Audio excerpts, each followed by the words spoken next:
আজকের রেসিপি সেদ্ধ কাঁচা আমের আচার। নমস্কার, আমি রুমি। আপনাদের সবাইকে আবারও একটা দারুণ স্বাদের রেসিপিতে স্বাগত।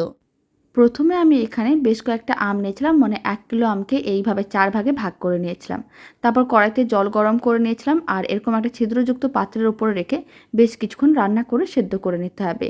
এবার একটা মশলা রেডি করে নেব। তার জন্য গোটা জিরে, গোটা ধনে, মৌরি আর শুকনো লঙ্কা 5 ফোড়ন শুকনো খোলায় ভেজে গুঁড়ো করে নিয়েছিলাম।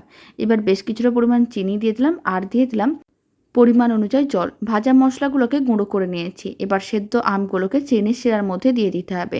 আর ভাজা মশলাটা দিয়ে দিতে হবে, অল্প একটু লবণ দিয়ে দিতে হবে। আর দিয়ে দিতে হবে কাশ্মীরি লঙ্কার গুঁড়ো, এতে কালারটা খুবই ভালো আসবে। প্রথমে 30 মিনিট রান্না করে নিয়েছিলাম, তারপরে আবার 30 মিনিট রান্না করে নিতে হবে। তাহলেই আচারটা রেডি হয়ে যাবে। আর শেষে 1 চামচ ভিনেগার দিয়ে দিতে হবে, এতে আচার বহুদিন ভালো থাকবে।